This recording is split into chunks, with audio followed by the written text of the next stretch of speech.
नमस्कार, बागेश्वरी समाचारमा तपाईंलाई स्वागत छ। म ओबी राज आचार्य। सुरुमा प्रमुख समाचार।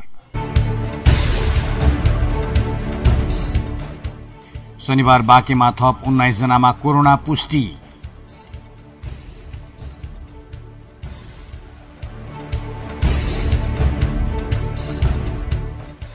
एमसीसी सम्झौता विरुद्ध बाँकेको खजुरामा विरोध प्रदर्शन।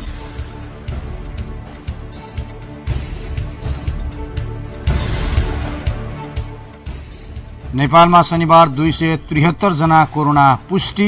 कुल संक्रमितको संख्या 5335 पुग्यो।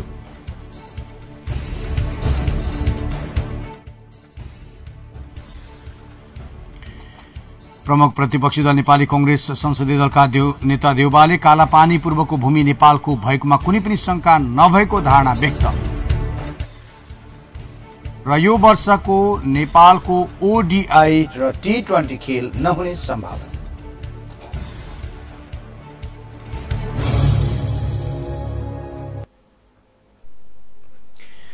समाचारमा स्वागत छ। अब समाचार विस्तारमा।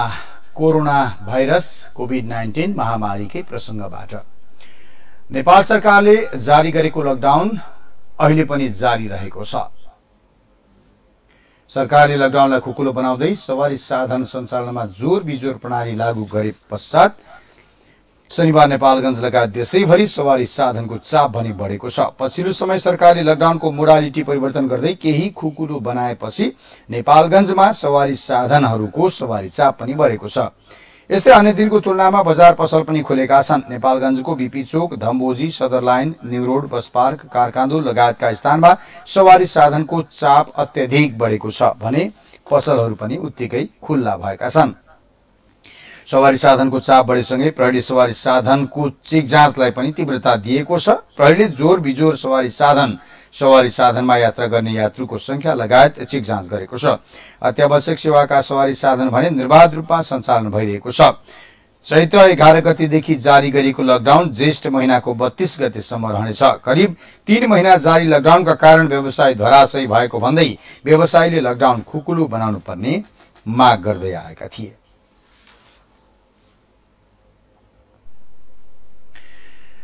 बाँकेमा कोरोनाका थप 19 जना बिरामीको पुष्टि भएको जिल्ला स्वास्थ्य कार्यालय बाँकेले जनाएको छ। राप्ती सुनारी गाउँपालिकाका 15, नेपालगञ्ज उपमहानगरपालिकाका 1 र खजुरा गाउँपालिकाका 3 जना कोरोना संक्रमण पुष्टि भएको भेरी अस्पतालले जनाएको हो। राप्ती सुनारीमा सबैभन्दा धेरै वडा नम्बर 8 का 10, त्यसैगरी वडा नम्बर 5 का 3 र वडा नम्बर 9 का 2 जना रहेका छन्। त्यसैगरी नेपालगञ्ज उपमहानगरपालिका वडा नम्बर 22 का 1 र खजुरा गाउँपालिकाका 1 र अर्का वडाका 6 नम्बर वडाका रहेका छन्। यो सँगै बाँकेमा संक्रमितको संख्या 315 पुगेको छ। भेरी अस्पताल नेपालगञ्जमा गरिएको पीसीआर परीक्षणमा बर्दियाका 6 र रोल्पाका 17 जनामा कोरोना भाइरस पोजिटिभ देखिएको अस्पतालले जनाएको छ। कोरोना महामारीको यो समयमा बागेश्वरी टेलिभिजनले पनि विभिन्न क्वारेन्टाइन आइसोलेसन स्थानहरूमा गएर स्वास्थ्य सामग्री वितरण गर्दै आएको छ। विभिन्न क्वारेन्टाइनहरूमा र आइसोलेसनहरूमा सेनिटाइजर र मास्क वितरण गर्ने कार्यलाई शनिबार पनि बागेश्वरी टेलिभिजनले निरन्तरता दिएको छ। जिल्लाका विभिन्न स्थानमा रहेका क्वारेन्टाइनहरूमा स्वास्थ्य सामग्री वितरण गरेको बागेश्वरी टेलिभिजनले शनिबार खजुरा गाउँपालिकामा रहेका श्री माध्यमिक विद्यालय, श्री आधारभूत राष्ट्रिय विद्यालय सिन्धुरी, श्री राष्ट्रिय माध्यमिक विद्यालय गोधना, श्री जनकल्याण माध्यमिक विद्यालय सिमलघारीमा स्थापना भएका क्वारेन्टाइनमा सामग्री वितरण गरेको जनाएको छ। वितरण गरेका सामग्रीमा सेनिटाइजर, मास्क रहेका छन्। कोरोना रोकथाम तथा नियन्त्रणका लागि जिल्लाका अधिकांश क्वारेन्टाइनमा मास्क र सेनिटाइजर पुर्याउन सके मात्रै कोभिड नियन्त्रणमा हुने विश्वास समेत बागेश्वरी टेलिभिजनले लिएको छ। बाँके जिल्लाभरि समाचार संकलनका क्रममा क्वारेन्टाइनहरूमा स्वास्थ्य सामग्रीको अभाव देखिएपछि सहयोग गर्ने उद्देश्य बोकेको बागेश्वरी टेलिभिजनका अध्यक्ष लक्ष्मी नारायण शाहले बताएका छन्। वितरण टोलीमा टेलिभिजनका अध्यक्ष लक्ष्मी नारायण शाह, प्रबन्ध निर्देशक वसन्त शर्मा, समाचार प्रमुख नरेन्द्र थापा लगायतको टोली रहेको थियो।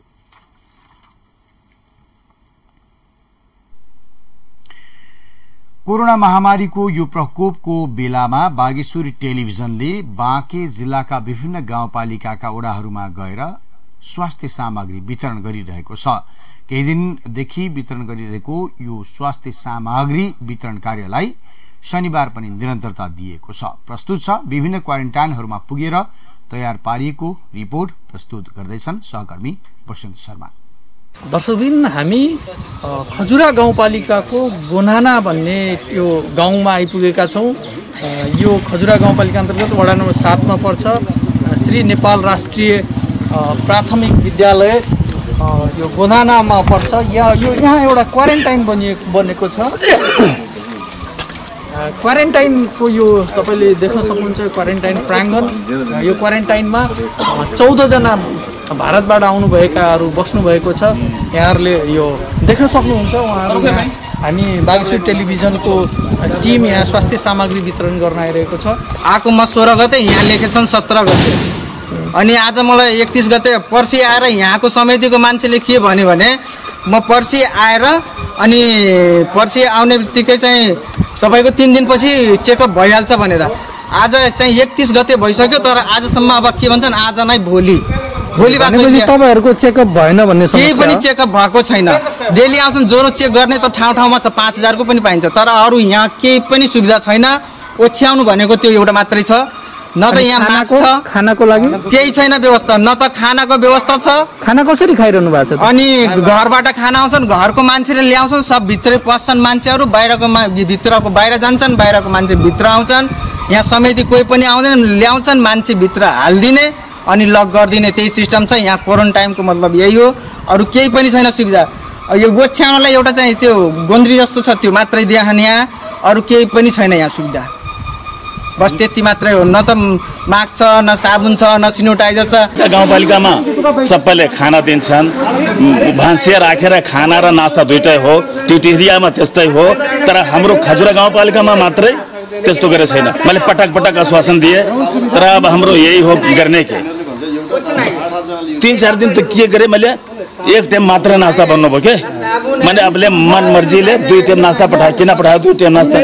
अब 3 दिन भित्रै मिटिङ बस्यो। मिटिङमा मैले कुरा उठाए, हाम्रो क्वारेन्टाइन बस्ने केटालाई के सेवा सुविधा छ। दर्शकबिन बागेश्वरी टेलिभिजन हेर्दै हुनुहुन्छ। हामी खजुरा गाउँपालिका वार्ड नम्बर 5 मा रहेको यो बसन्तपुरमा रहेको एउटा क्वारेन्टाइनमा आइपुगेका छौँ। बागेश्वरी टेलिभिजनले स्वास्थ्य सामग्री वितरण गर्दै अहिले हामी खजुरा गाउँपालिका अन्तर्गत पर्ने यो क्वारेन्टाइनमा आइपुगेका छौँ। यति बेला क्वारेन्टाइनमा बस्नुभएका 6 जना हुनुहुन्छ सर्वसाधारण। हामीसँग यो वडाका वडा अध्यक्ष पनि हुनुहुन्छ। त्यसै गरी तपाईहरुले देख्न सक्नुहुन्छ उहाँहरूले बागेश्वरी टेलिभिजनले वितरण गरेको स्वास्थ्य सामग्री सेनिटाइजर दिनुभएको छ। म एकैछिन यो वडाका वडा अध्यक्ष देवेन्द्र मान श्रेष्ठज्यूसँग केही कुराकानी गर्दैछु। अध्यक्षज्यू, बागेश्वरी टेलिभिजनमा स्वागत छ। धन्यवाद तपाईलाई। कसरी व्यवस्थापन गरिरहनु भएको छ यो क्वारेन्टाइनहरूलाई? व्यवस्थापन भन्नाले अब खासैको त छैन यहाँ, तर पालिकाले जुन भनेको छ नि, जुन नर्म्स हामीलाई दिएको छ त्यही नर्म्स अनुसार हामीले गरेका छ। जस्तो पालिकाले नास्ता खर्च भनेर दिएको छ 50 रुपियाँ होइन, चाहे एक टाइममा खाओ चाहे 2 टाइममा खाओ। अनि त्यो र केही चाहिने अब सेनिटाइजरहरू र मास्कहरू स्वास्थ्यबाट यिनीहरू चाहिँ व्यवस्था भएको छ। बाँकी अन्य कुरा भएको छैन। जस्तो तपाईँले सोध्नु अन्य वडामा अन्य पालिकामा जस्तो खाना खुवाउने व्यवस्था भन्ने भन्छ सुनिन्छ है, अब त्यस्तो यहाँ चाहिँ छैन। तपाईहरुलाई यस विषयमा क्वारेन्टाइनमा बस्नुभएका सर्वसाधारणले गुनासो गर्नु भएको छ कि छैन खाना भए नभएको विषयमा? त्यो विषयमा त धेरै कुरा आएको छ होइन। यहाँ मलाई मात्र होइन, अन्य पनि सोधिएछ खाना व्यवस्था भएन, अन्य उसमा भयो भनेर। यो विषयमा हामीले पालिका पनि उठाएको के अरू अन्य पालिकाले दिन सक्छ, हाम्रो पालिकाले किन दिन सक्दैन त भन्ने कुरा उठाएको हौँ। तर उहाँहरूले सधैँ एउटै कुरा गर्नुहुन्छ होइन, हामीसँग पैसा छैन। यो पैसा जुन 50-50 रुपियाँ दिनको खाजाको छ, यो पनि प्रदेशबाट 10 लाख रुपियाँ पठाइदिएको थियो, त्यही मध्येबाट बाँडचुट गरेर 50,000 दिएको। र अब चाहिँ के छ भने जस्तो 50,000 खर्च भइसकेको छ, पेसी लिन पाउने छ भनेर उहाँहरूले भन्नुभएको छ। र त्यही हिसाब त्यसैले व्यवस्थापन भइरहेको छ। यहाँ अन्य अरू सुविधा के पनि छैन। दर्शकबिन यहाँहरूले देख्नुभयो, यहाँहरूले सुन्नुभयो एकजना जनप्रतिनिधि जो वडा नम्बर 5 को वडा अध्यक्ष समेत हुनुहुन्छ।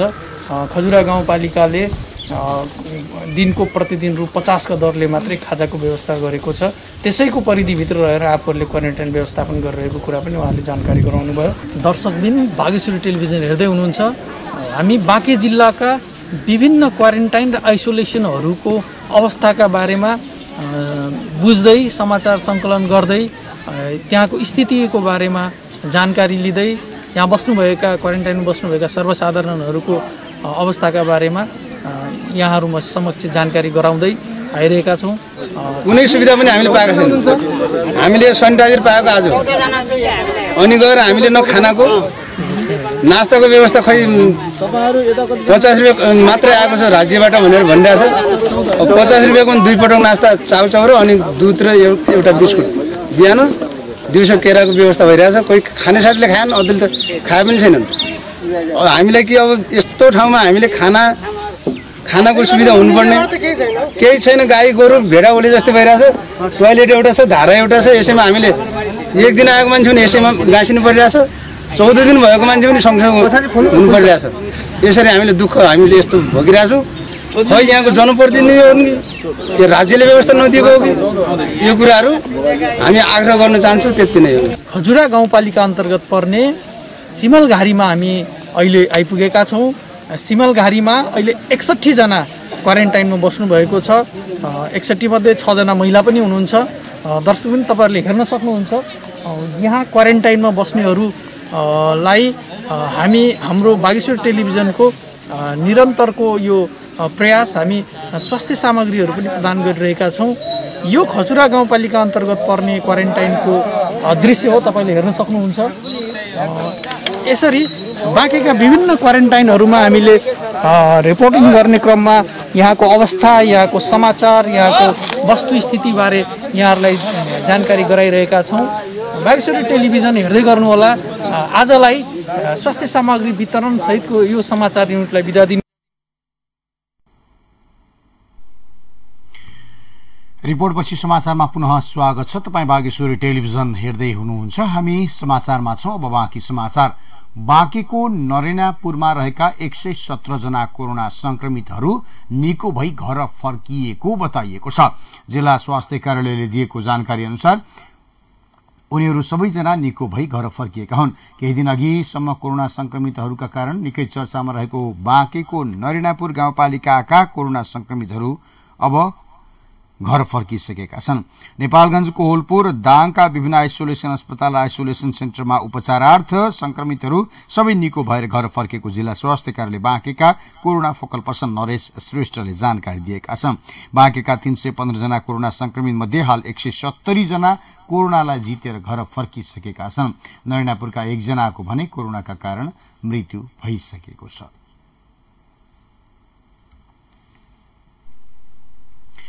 एमसीसी सम्झौताको विरुद्धमा बाँकेको खजुरामा विरोध प्रदर्शन गरिएको छ।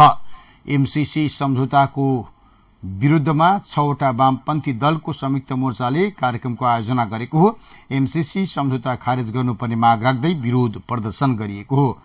मोर्चाले सम्झौता मुलुकको राष्ट्रियता अखण्डताको हित विपरीत रहेको भन्दै एमसीसी खारेज गर्नुपर्ने सहितका प्ले कार्ड सहित विरोध प्रदर्शन गरेको थियो। प्रदर्शनमा सहभागी नेकपा क्रान्तिकारीका केन्द्रीय सदस्य तेज विक्रम शाहीले मुलुक बचाउनका लागि क्रान्तिकारी शक्ति एक हुनुपर्ने बेला आएको बताएका छन्। उनले लोकतान्त्रिक संसदीय गणतन्त्रले मुलुकको आमूल परिवर्तन सम्भव नहुने पनि बताएका छन्। कुनै पनि सामाजिक व्यवस्था परिवर्तन नभएर देश दिनमा रहँदैन। कुनै पनि मुलुकका व्यवस्थाहरू परिवर्तन भएका छन्। आज नेपाल लोकतान्त्रिक गणतन्त्रमा आइपुगेको छ। यो लोकतान्त्रिक संसदीय गणतन्त्रले देशको आमूल परिवर्तन सम्भव छैन। हामीले भनेका छौँ जबसम्म नेपालमा सङ्घीय व्यवस्था बनाउँदैन तबसम्म आम परिवर्तन सम्भव छैन। देशभक्त गणतान्त्रिक जनगणतान्त्रिक मोर्चा नेपाल, नेपाल माओवादी केन्द्र, नेपाल कम्युनिस्ट पार्टी मसाल, नेपाल कम्युनिस्ट पार्टी क्रान्तिकारी, नेकपा माले र राष्ट्रिय जनमोर्चा पार्टीको संयुक्त आयोजनामा कार्यक्रम भएको हो। विरोध सभाको अध्यक्षता क्रान्तिकारी माओवादीका सचिव प्रेम थापाले गरेका थिए भने मसाल केन्द्रका तुलसीराम सापकोटा लगायतका नेताहरूको उपस्थिति रहेको थियो।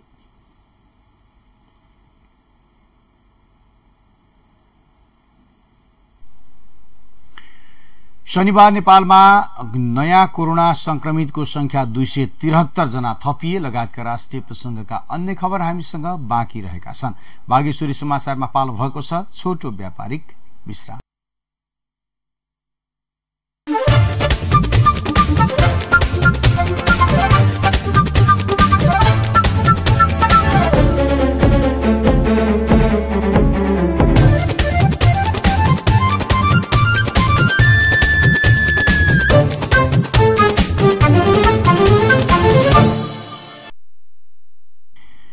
विश्रामपछि तपाईलाई पुनः स्वागत छ। तपाई बागेश्वरी टेलिभिजन हेर्दै हुनुहुन्छ। हामी समाचारमा छौं। अब बाँकी समाचार। शनिबार नेपालमा कोरोना संक्रमितको संख्या 273 थप हुन पुगेको छ। स्वास्थ्य तथा जनसंख्या मन्त्रालयले दिएको जानकारी अनुसार मुलुकका विभिन्न स्थानमा गरिएको परीक्षणका क्रममा थप 273 जनामा कोरोना संक्रमण पुष्टि भएको हो। यससँगै कुल संक्रमितको संख्या 5335 पुगेको छ। यस्तै कोरोना संक्रमणबाट थप 2 जनाको मृत्यु भएको स्वास्थ्य तथा जनसंख्या मन्त्रालयले जनाएको छ। मन्त्रालयका प्रवक्ता डाक्टर जागेश्वर गौतमका अनुसार पर्साका 25 वर्षीय पुरुष, निजगढ 12 का 5 वर्षीय बालकको मृत्यु भएको हो। पर्सामा जेठ 28 गते भएको पुरुषको शव भेटिएको थियो। नारायण अस्पतालमा पोस्टमार्टमका क्रममा स्वाब संकलन गरिएको थियो र त्यही अस्पतालको ल्याबमा गरिएको परीक्षणमा कोरोना संक्रमण पुष्टि भएको थियो। यस्तै 12 निजगढका बालकको वीरगंज हेल्थ केयर अस्पतालमा उपचारका क्रममा शुक्रबार मृत्यु भएको हो। निमोनियाले ग्रस्त उनको आरडीटी र पीसीआर दुवै टेस्ट पोजिटिभ आएको छ। यससँगै कोरोना संक्रमणबाट मृत्यु हुनेको संख्या 18 पुगेको प्रवक्ता डाक्टर गौतमले जानकारी दिएका छन्। 273 रहेको छ। त्यसमध्ये 247 जना पुरुष र 36 जना महिला हुनुहुन्छ। प्रादेशिक जनस्वास्थ्य प्रयोगशाला विराटनगरमा झापाका 1 जना महिला, 3 जना पुरुष गरी 4 जना, प्रादेशिक अस्पताल प्रयोगशाला जनकपुरमा रौतहटका 2 महिला र 42 पुरुष गरी 44 जना, कोशी अस्पताल विराटनगरका मोरङका 4 जना पुरुष, झापाका 1 जना पुरुष गरी जम्मा 5 जना।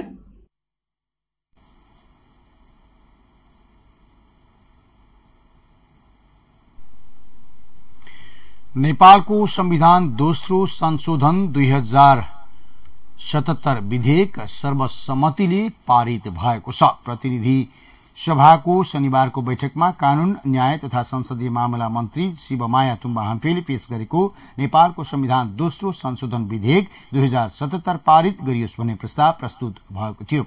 नयाँ नक्सालाई संविधानमा रहेको निशान छापमा समेट्ने संविधान संशोधन विधेयक पारितका लागि भएको मत विभाजनमा उपस्थित 258 जना मध्ये पक्षमा 258 र विपक्षमा 0 मत खसेको छ। 258 जनाले नै पक्षमा मतदान गरेकोले संविधान सभाबाट 2/3 भन्दा बढी मतले पारित भएको हो। मतदानमा उपस्थित मान्ने सदस्यहरूको संख्या 258 रहेको छ।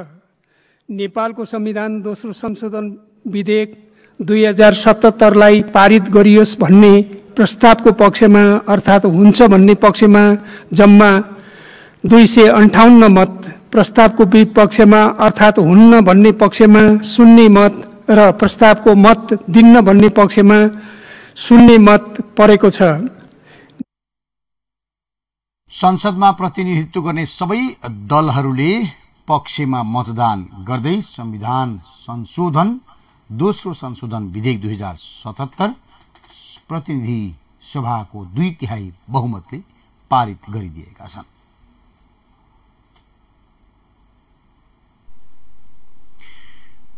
कालापानी पूर्वको भूमि नेपालकै रहेको कुरामा 2 मत नरहेको नेपाली कंग्रेसका सभापति शेरबहादुर देउवाले जनाएका छन्।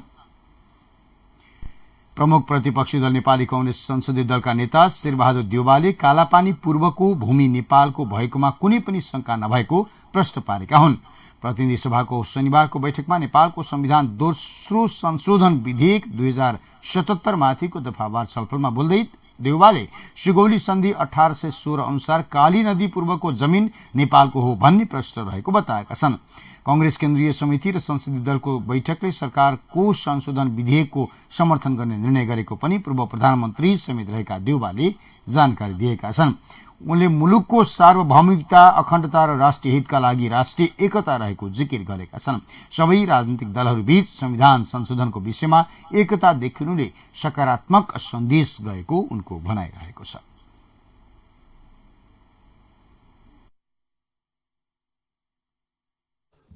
यो चाहिँ नि सबै पार्टीहरूको यसमा समर्थन देखिनु, यो हाम्रो नेपालीहरूको राष्ट्रिय एकता नेपालको हितमा देखिएको छ। अत्यन्तै महत्त्वपूर्ण कुरा छ। यो नेपालीहरू जुनसुकै ठाउँका किन नहुन्, राष्ट्रिय हितका लागि, राष्ट्रको चाहिँ नि सार्वभौम सम्पन्नताका लागि, राष्ट्रको अखण्डताका लागि सब एक छ भन्ने कुरा स्पष्ट भएको छ।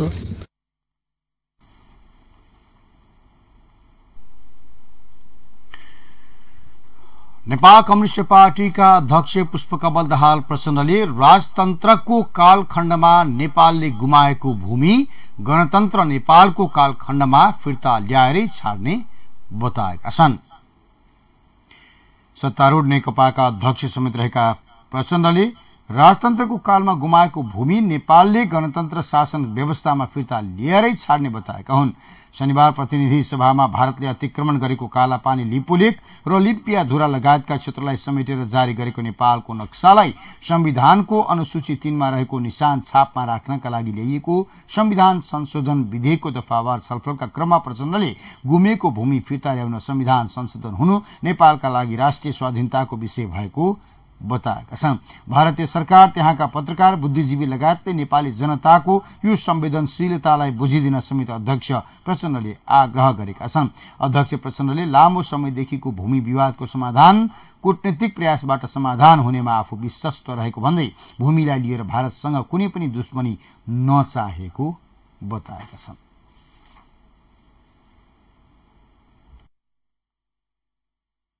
वैदेशिक दबाव हस्तक्षेपबाट उन्मुक्त नेपाल निर्माण गर्ने दायित्व पनि नेपाली जनताको समूह इतिहासले सुम्पिएको एउटा गहन र दूरगामी जिम्मेवारी थियो।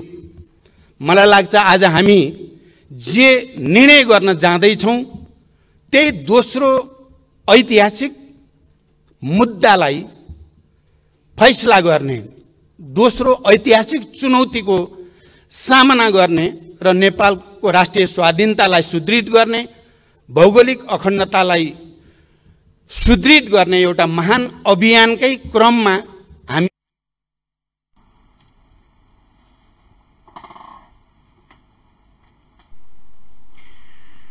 जनता समाजवादी पार्टीका अध्यक्ष उपेन्द्र यादवले सुगौली सन्धि नेपालका लागि अपमानजनक सन्धि भएको बताएका छन्। शनिबार प्रतिनिधि सभामा संविधान संशोधनको विषयमा भएको छलफलमा यादवले नेपालले ठूलो भूभाग गुमाउन परेको बताए। सन्धिले काली नदी पश्चिमको भाग नेपालले छोड्ने प्रश्न किटान गरेको समेत बताएका छन्। महाकाली सन्धिमा वर्तमान प्रधानमन्त्री केपी शर्मा ओलीले समेत गरेको सन्धिले सुगौली सन्धिबाट पाएको जमिन पनि गुम्ने अवस्था आएको उनले बताए। उनले महाकाली सन्धि गर्दा अहिलेका प्रधानमन्त्री समेतको संलग्नता रहेको भन्दै महाकाली नदीको सम्झौता गर्दा प्रस्तावनामै सुगौली सन्धि भन्दा पछाडि नधकेलेको धारणा राखेका छन्। महाकाली सन्धिले महाकाली नदी साझा नदी भएको उल्लेख गरेको भन्दै उनले त्यसमा संलग्न सबैले माफी माग्नुपर्ने बताए। त्यस्तै जनता समाजवादी पार्टीका वरिष्ठ नेता राजेन्द्र महतोले नेपालको भूमिको रक्षाका लागि हिमाल पहाड़ तराईका सबै जनता सजग र संवेदनशील रहेको बताएका छन्। भागै हो भन्नुभएको छ। त्यस कारणले परराष्ट्र मन्त्रीले भनेपछि त मैले भन्न त ठाउँदैन, तर पनि अहिले परराष्ट्र मन्त्री त हुनुहुन्छ। भने त्यसलाई सच्याउनुस्, त्यो पनि सँगै सच्याउने कुरा अगाडि बढोस्। र त्यसपछि 1954 देखि 6 पटकसम्म चीन र भारतका बीचमा समझदारी र सम्झौताहरू भएका छन्। लिपु लेकलाई भारत चीनको व्यापारिक मार्गका रूपमा विकास गर्दै गएका छन्। त्यस विषयमा 54 देखि 6 पटकसम्म हुँदाखेरि त्यतिसम्म सरकारमा को थिए, कसको नेतृत्वमा सरकार थिए, किन ध्यान दिएन? त्यसलाई टुङ्ग्याउन त्यो प्रयास कहाँ पुग्यो? राष्ट्रियता हो, त्यो पनि आफ्नो हक अधिकारको लागि जान गुमाएको छ, सङ्घर्ष गरेको छ, आन्दोलन गरेको छ सहमुख महोदय। त्यसैले सहमुख महोदय जब संशोधन कुरा आउँदाखेरि त्यो कुरा पनि हामी राख्ने गरा। त्यसैले हामीले भनेका थियौँ सहमुख महोदय प्याकेजमा ल्याइदिनुहोस्, यो त्यो कुरा पनि ल्याइदिनुहोस् न, जो हामीले उठाएका सवालहरू पनि त्यो पनि ल्याइदिनुहोस् न, सँगसँगै ल्याइदिनुहोस् न, अनि राम्रो हुन्छ। अनि राष्ट्रिय भूमि मात्र होइन, जनता पनि राष्ट्रियता हो नि त। भूमि मात्रै होइन, जनता समेत, भूमि र जनता मिलाएपछि राष्ट्रियता हुन्छ। जनताको सवाल पनि ल्याइदिनुहोस् न भने आग्रह गरे हो, बिन्ती गरे हो सहमुख महोदय। तर खोइ आएन, मजबुरन हामी चाहिँ छुट्टै के अरे प्राइभेट बिलको रूपमा यहाँ ल्याउनु पर्यो सहमुख महोदय।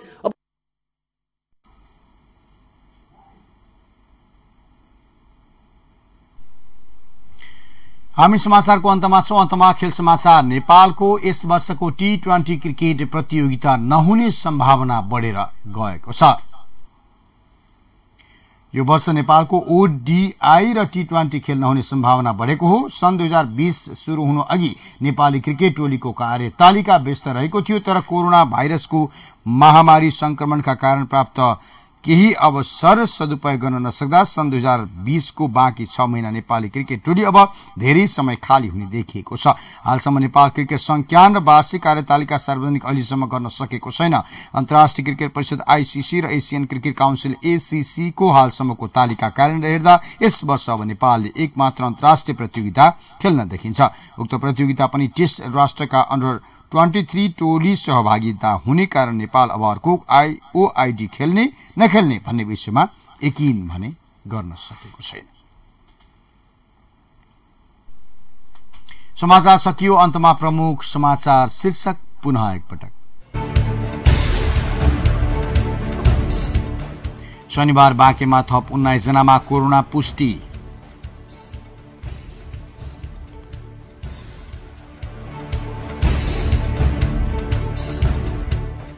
MCC सम्झौता विरुद्ध बाँकेको खजुरामा विरोध प्रदर्शन।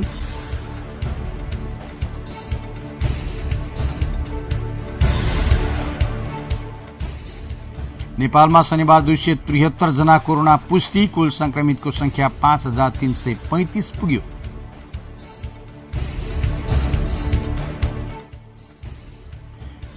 प्रमुख प्रतिपक्षी दल नेपाली कांग्रेस संसदीय दलका नेता शेरबहादुर देउवाले कालापानी पूर्वको भूमि नेपालको भएकोमा कुनै पनि शंका नभएको धारणा व्यक्त गर्नुभयो।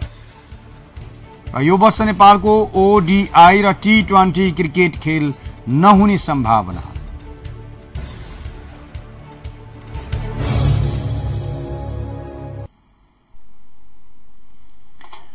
हवस् त बागेश्वरी समाचार यति नै। म ओबिराज आचार्य बिदा हुन्छु। कोरोनाको यो महामारीबाट तपाई पनि बस्नुस्, अरूलाई पनि बस्नका लागि मद्दत पुर्याउनुहोस्। हवस् त, नमस्कार।